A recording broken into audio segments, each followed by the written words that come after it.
Le président Trump a prononcé un de ses discours nuls, cette fois au mont Rushmore, en l'honneur du 250e anniversaire des États-Unis. Pour ce qui nous intéresse, écoutons juste un petit extrait de ce discours. Nous avons créé l'armée la plus forte et la plus puissante. Nous avons gagné 2 guerres mondiales, la guerre froide, et laissé les ennemis de l'Amérique dans les profondeurs de l'histoire. Nous avons battu le Venezuela en un jour et nous avons écrasé l'Iran. Ils meurent d'envie de négocier. Ils veulent tellement parvenir à un accord. Nous leur avons accordé une semaine de congé pour des funérailles par gentillesse. Trump affirme que nous leur avons accordé une semaine de congé. Tout d'abord, nous devons mentionner qu'il s'agit des funérailles d'Ali Khamenei, le guide suprême qui a été tué lors d'une frappe aérienne israélienne le 28 février. Oui, Marc, alors parlez-nous un peu de ces funérailles et de la semaine de congé. Donc, la semaine de congé est évidemment quelque chose que les Américains ont décidé d'accorder à la direction iranienne pour une raison ou une autre, quelle qu'elle soit. Je pense que lorsqu'ils ont accordé une semaine de congé en promettant de ne pas attaquer, c'était en supposant que les Iraniens ne recommenceraient pas à tirer sur des navires dans le détroit comme il y a 2 semaines. En d'autres termes, les Iraniens sont également intéressés par le fait que la situation reste calme et ils ne se livrent à aucune provocation. Et la raison pour laquelle ils ne font pas de provocation, la raison pour laquelle ils veulent que les choses restent calmes, c'est parce qu'ils utilisent les funérailles du défunt guide suprême comme une grand-messe de propagande. Ils veulent dire au monde entier, ils veulent montrer à tous à quel point le peuple iranien est triste, que tout le monde pleure, que tout le monde est bouleversé par la mort de l'ancien guide suprême, l'ayatollah Ali Khamenei. Et c'est évidemment un mensonge. Nous savons ce qui s'est passé en Iran en janvier. Nous avons vu les gens là-bas manifester contre ce régime brutal, autoritaire, clérical, extrémiste et corrompu. Nous savons que les gens là-bas en ont assez de cette république islamique des ayatollahs. Et pourtant, le régime, grâce à sa capacité de coercition et à son régime autoritaire et brutal, diffuse des images de toutes ces personnes en train de pleurer et d'être bouleversées. Il est clair pour moi qu'il s'agit d'un deuil orchestré. Ils veulent montrer non seulement qu'ils ont survécu à l'assaut des États-Unis et d'Israël, mais aussi que le peuple est uni derrière le régime bien-aimé, l'ancien dirigeant et le nouveau dirigeant, bien sûr, que personne n'a jamais vu.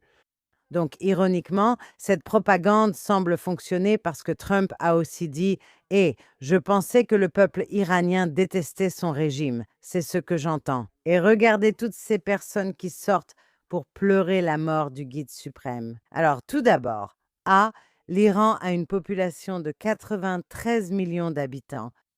Quiconque est sorti, eh bien, on ne sait pas, mais beaucoup sont des familles du régime, ainsi que des djihadistes importés d'Irak et d'autres endroits. Et sans parler de tous les invités venant de 70 pays. Et justement, pendant qu'on est sur ce sujet, avant de parler de qui étaient ces invités, vous savez, c'est vraiment écœurant quand on regarde ça. C'est un enterrement. Il pleure Khamenei, mais en réalité, il crie « Mort à Trump, tuez Trump ». Tuer Trump, mort à l'Amérique, mort à Israël pendant le week-end du 4 juillet. D'accord, mort à l'Amérique. Et pendant ce temps, les 2 principaux négociateurs, je mets des guillemets, négociateurs qui sont allés au Qatar pour rencontrer des représentants, y vont. Et le Pakistan joue le rôle de médiateur dans tout cela. Nous avons les 2 négociateurs iraniens, Arek Gouchi et Kalibaf. Regardez-les en train de pleurer devant le cercueil. Tout d'abord, ce sont des pleurs forcés. Je pense que ce type a besoin de cours de théâtre. Mais vous savez, le plus drôle, c'est que tout Internet se moque de lui à cause de cette démonstration de pleurs exagérée.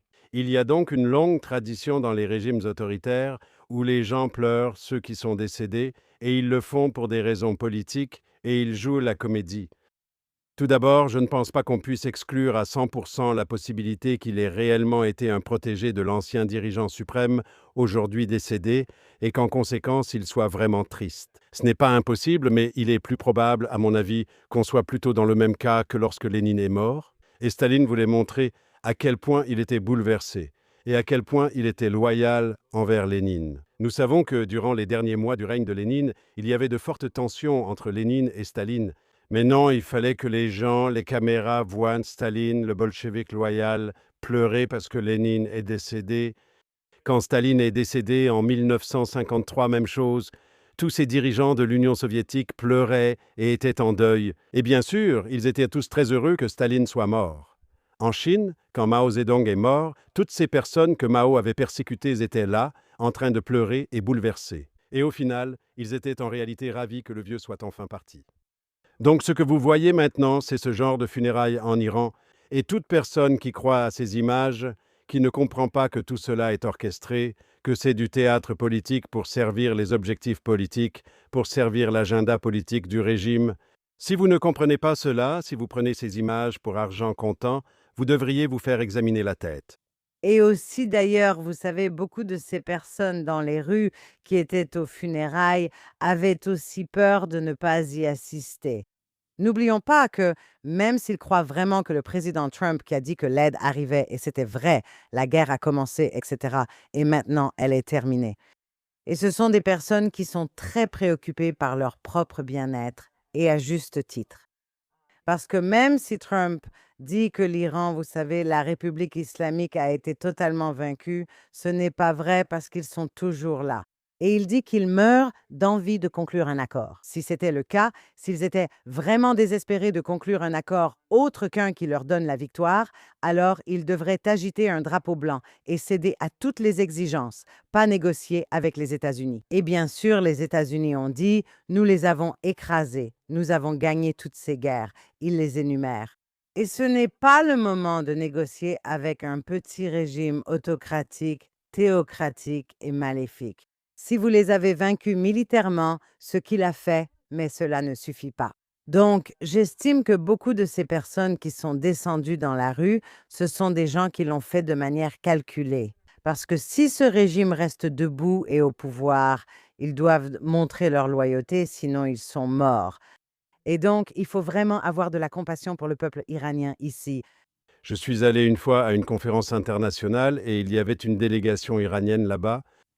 Et il y avait ce type, faute de meilleurs mots, c'était leur commissaire. Et il veillait à ce qu'ils restent tous dans le rang et qu'ils disent tous ce qu'il fallait dire. C'était comme s'il était leur homme au fouet, s'assurant que s'ils ne suivaient pas la ligne du parti, il y aurait des conséquences. Alors, disons que vous êtes enseignant dans une école iranienne, oui, et que vous n'aimez pas le régime, mais le directeur ou le commissaire de l'école, si vous n'allez pas à la manifestation, aux funérailles et que vous ne pleurez pas, votre nom est noté. Vous pourriez perdre votre travail demain, ou pire, aller en prison. Autrement dit, si vous avez un lieu de travail ou un bâtiment comme en Union soviétique, il y a un comité d'immeuble avec une personne qui en est responsable. Et si l'un des résidents reste chez lui et ne vient pas, n'est-ce pas, il y a un prix à payer. Encore une fois, comme vous l'avez dit, il y a plus de 90 millions de personnes en Iran et ce que vous voyez dans la rue le reflète. Rassembler des centaines de milliers de personnes à Téhéran pour des funérailles ne pose donc pas de problème, et les caméras filmeront uniquement la foule. Elles ne montreront pas les personnes qui ne sont pas là parce que c'est un régime qui contrôle toutes les images qui sortent d'Iran, puisque l'Internet n'a pas été ouvert. Mais sommes-nous à quelques mois seulement du début de cette guerre? Tout ce que je dis, c'est qu'il faut être très très circonspect à propos de ces images de deuil massif venant d'Iran. Elles sont fausses. Elles sont produites par un régime à des fins politiques. Je suis totalement d'accord avec vous là-dessus. Mais maintenant, parlons un instant de cela. Vous savez, il y avait apparemment des délégations de 70 pays qui ont assisté aux funérailles. Maintenant, c'est un enterrement qui dure depuis quelques jours. Il va continuer. Il est passé de Téhéran à Qom, puis il va se dérouler en Irak. C'est un de ces enterrements qui dure plusieurs jours. C'est pour ça qu'il a dit qu'on leur laissait une semaine, puisque cela prend autant de temps. Avant d'en arriver là, je voudrais souligner qu'il ne peut pas s'agir d'une coïncidence si le régime a choisi le week-end du 4 juillet pour cet enterrement. D'accord, parce qu'après tout, il est mort depuis le 28 février. Ce n'était pas nécessaire ce week-end, non? Ceci est un message aux États-Unis. N'oublions pas que le message, c'est que ce sont eux, c'est-à-dire que les États-Unis célèbrent, il y a des feux d'artifice et Trump se vante de ses réussites. Et nous organisons d'immenses célébrations alors qu'eux, ils sont en deuil, mais c'est traité comme un grand festival de deuil. Et nous faisons cela en même temps tout en criant «Tuez Trump». Maintenant, parlons de l'aspect international, d'accord? Et les Iraniens en font grand cas. Excusez-moi. Ils tirent profit de toutes ces délégations internationales. Vous avez dit qu'il y avait 70 délégations. J'ai passé en revue les listes de ceux qui sont présents et de ceux qui ne le sont pas. Et la vérité, c'est que les Iraniens essaient de rattraper leur retard. Ils sont en train de, excusez-moi, Le régime, pas les Iraniens. ils essaient de jouer. Ils ont un gros problème. Si je regarde qui est là et qui n'est pas là, personne ne vient d'Europe. Et l'Europe compte des acteurs difficiles. Personne d'Europe. D'Afrique. La Turquie, vous la classeriez en Europe? Eh bien, la Turquie. L'OTAN. Je ne sais pas. Non, pas l'Europe. Pas l'Europe. D'accord. Mais d'accord. Afrique. J'ai vu quelqu'un d'Algérie. Et je pense que et l'Algérie est, bien sûr, un régime autoritaire terrible. J'ai vérifié s'il y avait quelqu'un d'Afrique subsaharienne ou d'Afrique du Sud qui n'est pas ami d'Israël, mais je n'ai vu personne. En d'autres termes, l'Europe, l'Afrique. J'ai regardé l'Amérique latine. Je suis passé par Cuba, il doit y avoir une délégation cubaine ou vénézuélienne. Non et non. J'ai regardé vers l'Asie. Alors, de quoi parlent les Iraniens? Les Iraniens disent qu'ils ont le président du Pakistan. Il faut en parler. Discutons-en dans un instant. De Russie, Poutine ne vient pas. Le ministre des Affaires étrangères ne vient pas. Ils envoient un ex-président sans pouvoir, c'est le strict minimum selon les Russes. Les Chinois n'ont pas envoyé l'équivalent, c'est-à-dire un président ou même un ancien président, un premier ministre ou un chef du gouvernement, peu importe comment vous l'appelez. Ils n'ont pas envoyé le ministre des Affaires étrangères, ils ont envoyé un vice-ministre des Affaires étrangères. En d'autres termes, ils ont fait acte de présence. Nous avons des relations diplomatiques, mais la Russie comme la Chine ont fait presque le strict minimum pour maintenir de bonnes relations. D'accord. Maintenant, il y avait aussi une délégation intéressante, celle de l'Arabie saoudite. Pourquoi est-ce intéressant? Parce que l'Arabie saoudite a été visée par ce régime, elle a subi des attaques de drones et de missiles et elle n'était pas du tout contente. Et d'ailleurs, une experte de l'Iran a fait remarquer ce week-end que les délégations avec lesquelles les gardiens de la révolution ont un problème, comme l'Arabie saoudite, chacune de ces délégations a reçu un verset du Coran qui était pertinent, un message implicite pour eux et l'Arabie saoudite. Quelque chose en rapport avec la trahison ou, vous savez, le fait de trahir ses amis. Chacune des délégations venant d'un pays avec lequel l'Iran était en colère ou en guerre, accusées d'être trop gentilles avec Israël ou de trop soutenir les États-Unis, a reçu un verset du Coran qui leur lançait une pique. Maintenant, j'aimerais dire une chose pour féliciter les Émirats arabes unis qui n'ont pas envoyé de délégation aux funérailles. Et aussi, ce qui est intéressant, c'est que nous venons d'être informés que c'est confirmé que Israël a donné le système de défense antimissile Dôme de fer aux Émirats arabes unis pour les aider à ne pas être bombardés par des missiles et des drones iraniens. Un dernier mot, la délégation la plus révoltante selon moi, car les autres n'étaient pas une surprise. Même si tu dis qu'ils sont de second rang, ce n'est pas vraiment Poutine. Ce n'est pas ça, mais bon, c'est symbolique.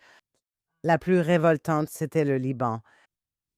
Israël et le Liban viennent de signer un accord majeur à Washington, négocié par le secrétaire d'État Marco Rubio.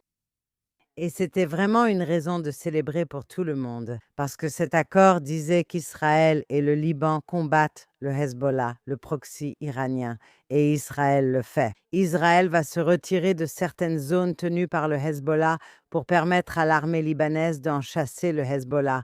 Personne n'exige qu'Israël quitte le sud du Liban tant que leur travail n'est pas terminé.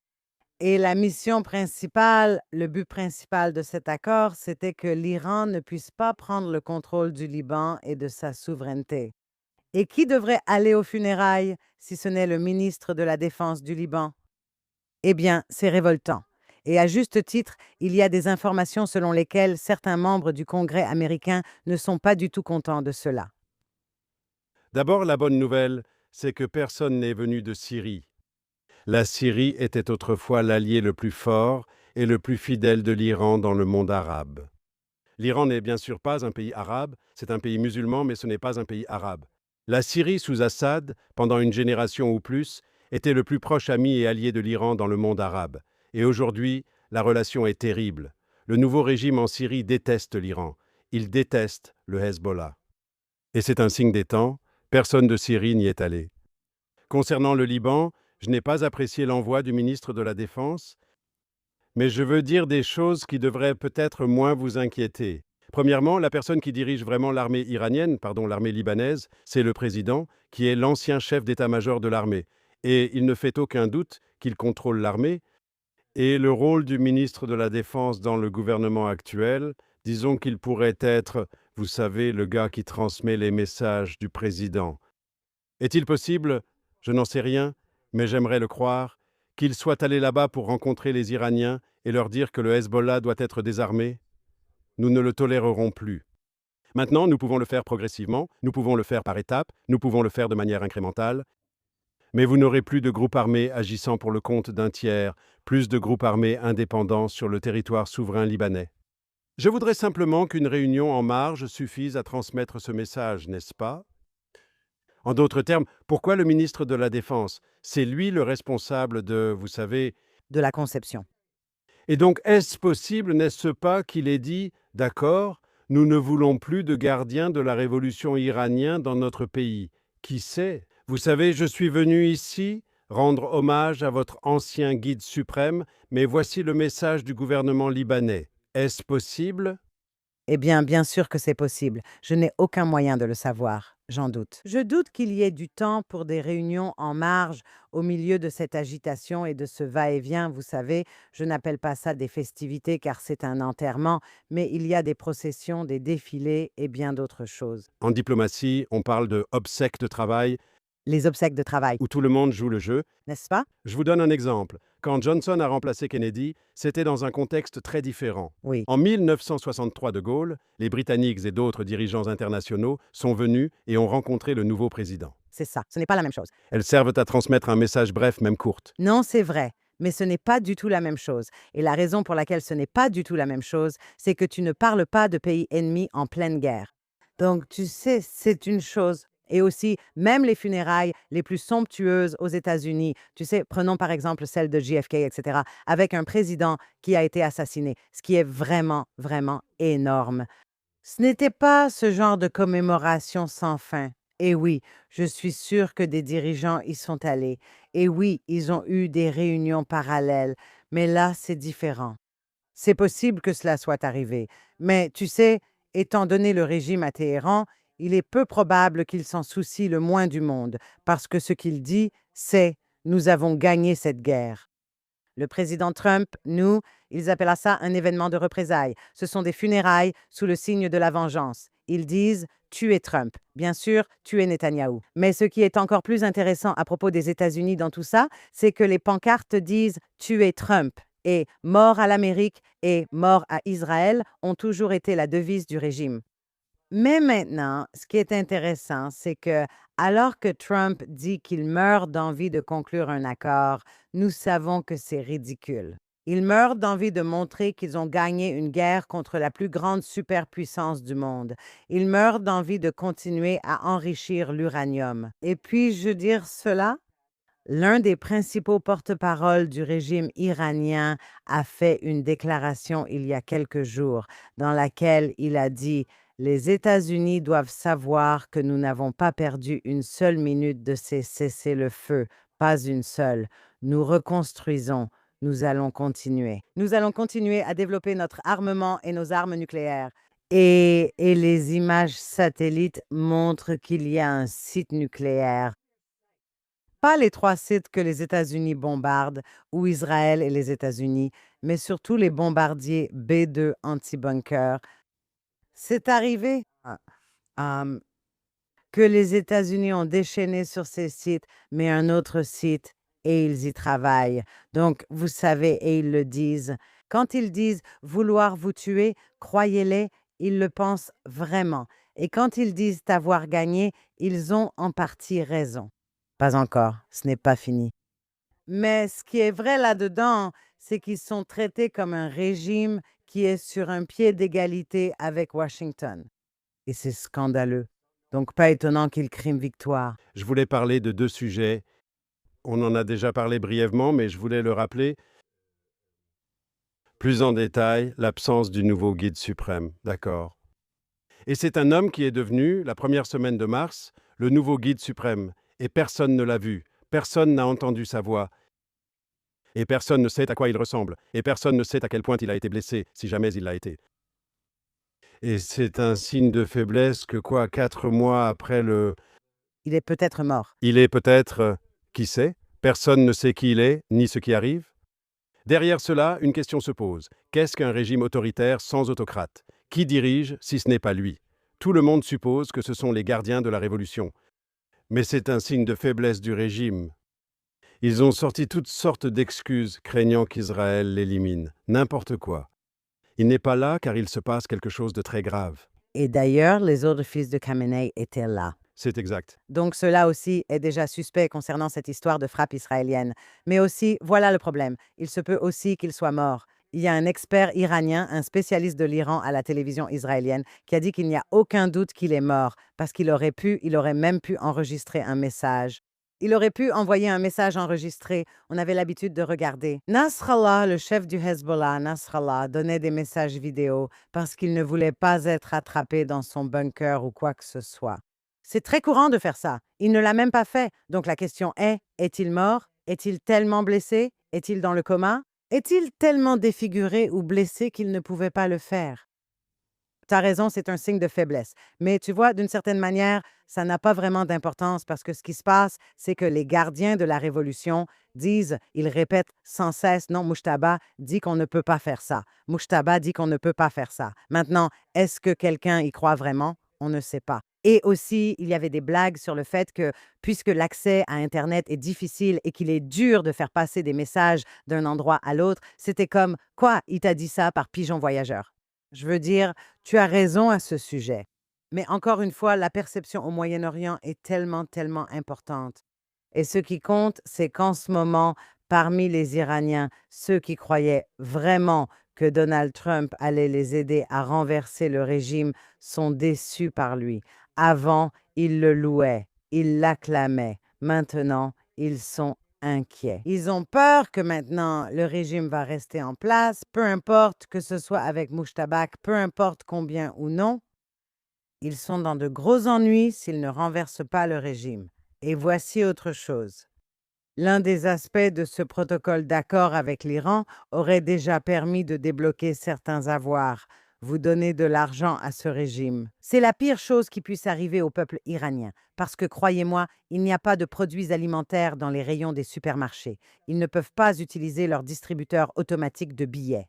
C'est une catastrophe là-bas, mais pas pour le régime. Tout argent qui entre n'ira pas au peuple, bien sûr, Marc. Il ira aux dirigeants maléfiques et leur permettra de vivre dans l'opulence. Et c'est suffisant pour qu'ils survivent tout juste. Est-ce que je ne veux pas débattre avec toi, mais je vais le faire. D'accord, vas-y. Je veux dire, tu as raison dans tout ce que tu dis, que le régime, apparemment, selon ses accords, dans le cadre du protocole d'accord, va recevoir une certaine somme d'argent. Bien que Trump, Vance et Rubio aient dit qu'ils doivent faire certaines choses avant de recevoir l'argent. Ils ne reçoivent pas l'argent pour avoir signé, ils reçoivent l'argent lors de la mise en œuvre, en avançant sur des mesures positives, pas sur des promesses. Ils doivent réellement faire des choses d'abord. Mais je veux dire la chose suivante. Nous savons que l'économie iranienne était au plus bas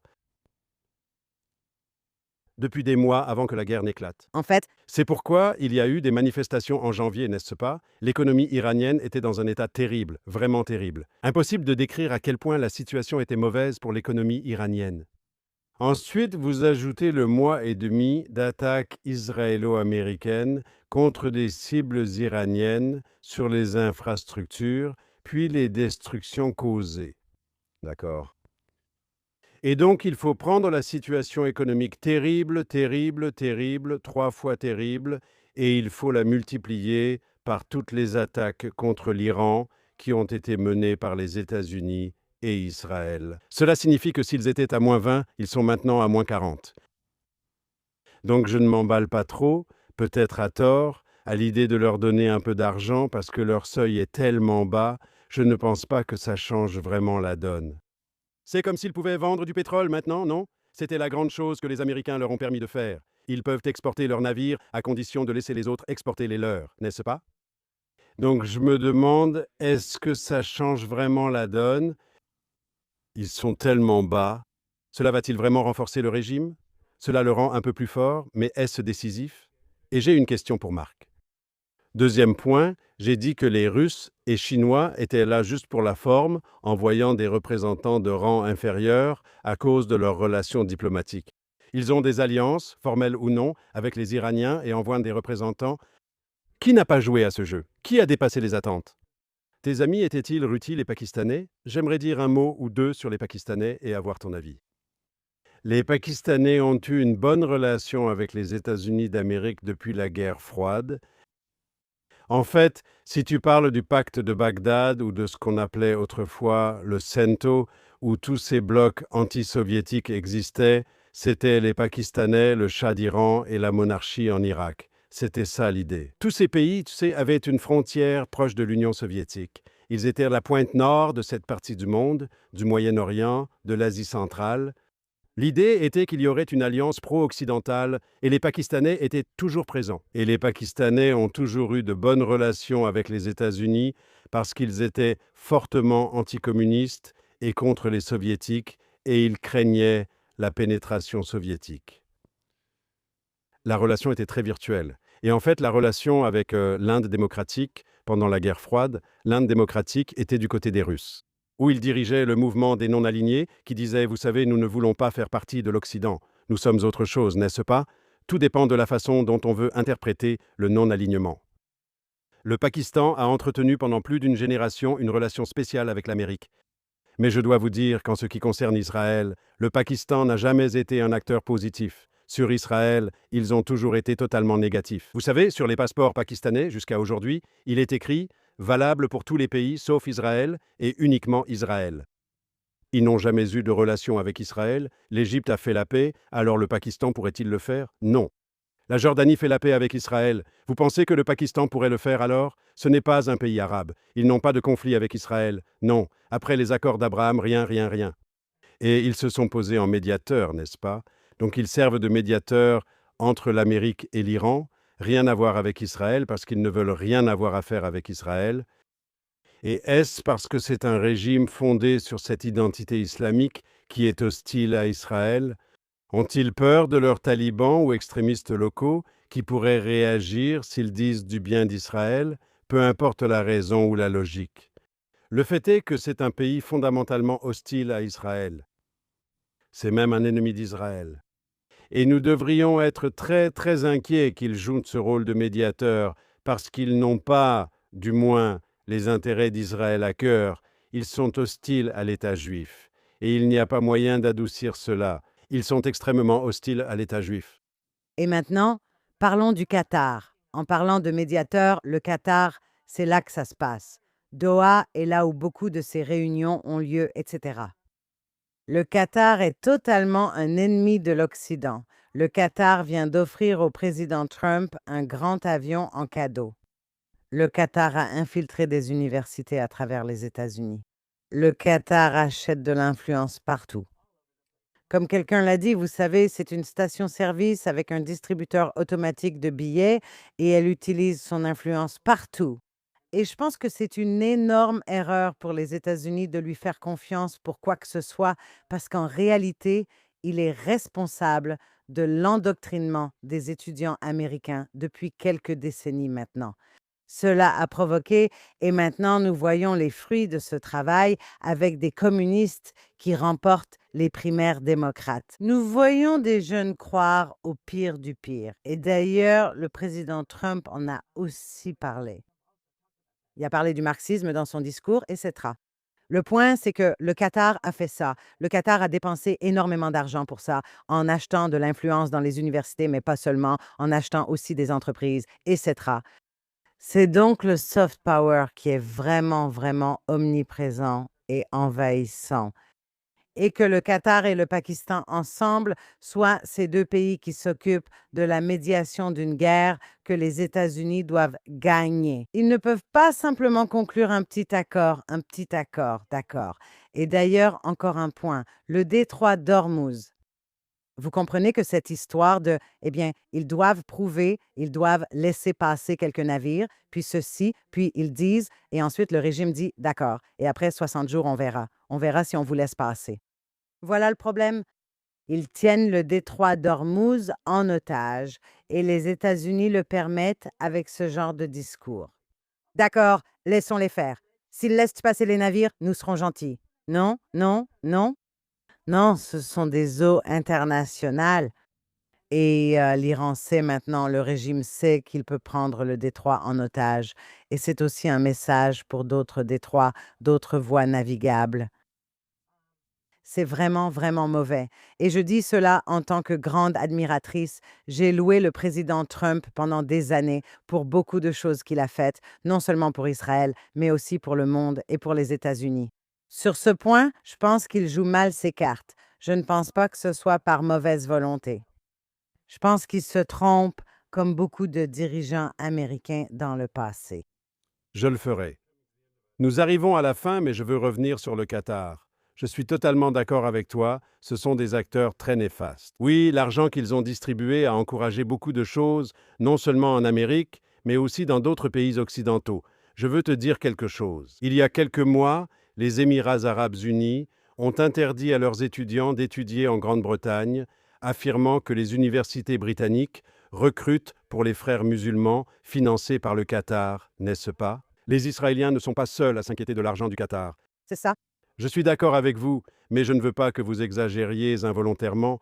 Tout ce Mamdani, cet anti-israélisme, ces extrémistes de gauche qui remportent les primaires démocrates, ce n'est pas seulement à cause de l'argent du Qatar. De nombreuses raisons expliquent cela. Pas seulement l'argent du Qatar. Je pense aussi que ni vous ni le président Trump ne devriez les qualifier de communistes, dites plutôt marxistes ou gauchistes.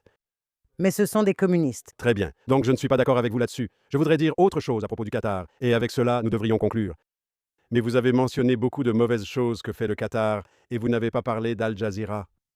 Oui, qui est un réseau de propagande entièrement détenu par le Qatar, n'est-ce pas? Et nous pouvons regarder, au moins je comprends l'anglais, ce qui est déjà assez mauvais, mais le réseau arabe a diffusé un antisémitisme abject, un anti-américanisme abject et un anti-occidentalisme virulent, et a encouragé le terrorisme. C'était la chaîne préférée des talibans et d'Al-Qaïda, n'est-ce pas? Et elle continue toujours à diffuser son contenu malveillant. Je vais conclure avec une histoire pour nos téléspectateurs. Vous savez, dans les premières semaines de la guerre, à partir du 28 février, il y a eu des roquettes tirées d'Iran contre le Qatar, et le Qatar a rapporté qu'ils attaquaient des cibles civiles et tout cela. Et puis il y a eu un accord, apparemment, je n'étais pas dans la pièce, mais il a été rapporté que les Qataris veilleraient à ce qu'Al Jazeera ne critique pas trop le régime iranien et qu'il n'y aurait plus de missiles sur le Qatar. Et devinez quoi? Nous savons qu'il n'y a plus eu de missiles contre le Qatar et qu'Al Jazeera ne critique plus l'Iran. C'est ce qu'on appelle une presse libre? Absolument. Eh bien, écoutez, le temps est passé, il a filé, donc nous n'avons pas le temps de parler des élections israéliennes. Et nous garderons cela pour notre prochaine émission, qui aura lieu dans plus d'une semaine. J'ai hâte de vous retrouver à ce moment-là, Ruthie. Moi aussi, Marc.